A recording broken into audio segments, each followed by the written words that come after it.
ஏஜேவோட life ரொம்ப simple. Work, friends அதே routine தான். ஆனா எப்ப பவித்ரா வந்ததும் அவன் லைஃப்ல ஒரு சாஃப்ட் சேஞ்ச் ஆரம்பிச்சது. முதல் முறை அவள பார்த்த மூமெண்ட் அவனுக்கு தெரியாம ஒரு ஸ்மைல் வந்துச்சு.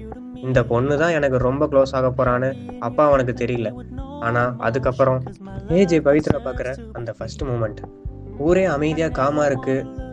அவளோட சின்ன சிரிப்பு ரொம்ப சிம்பிளா இருக்கு. ஆனா ஏஜேக்கு அதுதான் அவனோட டெய்லி ஹாப்பினஸ்ஸா மாறும்னு அவன் எதிர்பார்க்கவே இல்ல. டெய்லி லைஃப்ல சின்ன சின்ன ஹேபிட்ஸ் அவங்களுக்கு. மார்னிங் ஆனாலே பவித்ரா குட் மார்னிங் ஏஜே அப்படின்னு ஒரு மெசேஜ் அனுப்பிடுவா. அதுக்கு ஏஜேவும் உடனடியாக ரிப்ளை பண்ணிடுவான். ஏன்னா அது வெறும் மெசேஜ் கிடையாது. ஏஜே அவனோட வாழ்க்கையில டெய்லியும் கேட்குற ஃபர்ஸ்ட் வேர்டும் அதுதான். மார்னிங் தான் எப்படி இருக்குன்னு பார்த்தா நைட்ல தூங்கு, லேட் ஆகுதுல அப்படின்னு அவ சொல்ல, நீயும் தூங்கு அப்படின்னு இவன் சொல்ல, ரெண்டு பேருமே ஃபோன் கட் பண்ணாம பேசிட்டே தான் இருப்பாங்க. அப்படி யாராவது ஒருத்தவங்க தூங்கிட்டாங்க, அவ்வளோதான். காலையில் அது ஒரு ஸ்மால் ஃபைட்டான சின்ன சின்ன மூமெண்ட்டாக இருக்கும்.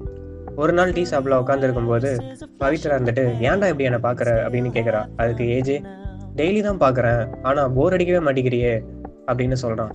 அதுக்கு பவித்ரா சை ஆகிட்டு சிரிக்கிறா. அடுத்த நாள் ரெயினில் நடந்துட்டு இருக்கும்போது ஏஜே அவன் கையை பிடிச்சு, ஸ்லிப் ஆகிடுவேன்னு பயம் அதான் பிடிச்சேன் அப்படின்னு சொல்கிறா. அதுக்கு பவித்ரா, என்னடா இவ்வளோ கேரா அப்படின்னு கேட்க, ஏஜே வந்துட்டு, இது கேர் இல்லை, இது ஹேபிட்டு அப்படின்னு சொல்கிறான். டேஸும் போகுது, லவ் இன்னும் டீப் ஆகுது.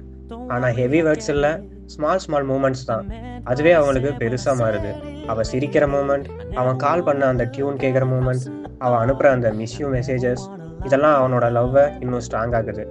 ஒரு சன்செட் டைம்ல ரெண்டு பேரும் சைலண்டா உட்காந்துருக்கும் போது பவித்ரா கேக்குறா, இது எப்படி இவ்வளோ அழகா இருக்கு? அதுக்கு ஏஜே, ஏது இந்த சன்செட்டா அப்படின்னு கேக்குறான். அதுக்கு பவித்ரா, இல்ல, நம்ம ரெண்டு பேரும் இருக்கிற இந்த மூமெண்ட் அப்படின்னு சொல்றா. அதற்கு ஏஜே உடனே, இது வெறும் மூமெண்ட் இல்லைல்ல, என் லைஃப் நீயும் கூட இருக்கில்ல, அதுதான் இது இன்னும் சூப்பரா அழகா இருக்கு அப்படின்னு ஏஜே சொல்றான். எல்லாரும் மாதிரியும் கொஞ்ச டேஸ்க்கு அப்புறம் ரெண்டு பேரும் ஒரு சண்டையில பேசாம இருக்க ட்ரை பண்றாங்க. ஆனா அது ஒன் டே கூட முடியல. ஏஜென்ட் வந்து ஒரு மெசேஜ் போகுது, ஓ வாய்ஸ் கேட்காம என்னால் இருக்கவே முடியல, ரொம்ப கஷ்டமா இருக்கு அப்படின்னு. பவித்ரா உடனே அதை பார்த்துட்டு கால் பண்ணிட்டு, நானே அதுக்காக தான் வெயிட் பண்ணிட்டு இருந்தேன் அப்படிங்கிறாங்க. ரெண்டு பேரும் பேச ஆரம்பிக்கிறாங்க. 4 மணி நேரம் பேசிட்டே இருக்காங்க. ஆனால் அவங்க எதுக்கு சண்டை போட்டாங்கன்னு கடைசியாக மறந்து போயிட்டாங்க. அப்புறம் ரெண்டு பேரும் வெளியே மீட் பண்ணுறாங்க. கையை பிடிச்சிட்டு நடக்கிறாங்க. எதுவுமே பேசல. No drama, just smile and அமைதியாக நடக்கிறாங்க. காதல்னா பெரிய விஷயம்லாம் கிடையாது. சரியான ஆள்கிட்ட இருந்து கிடைச்சா ஒவ்வொரு நாளும் அழகா மாறிடும்.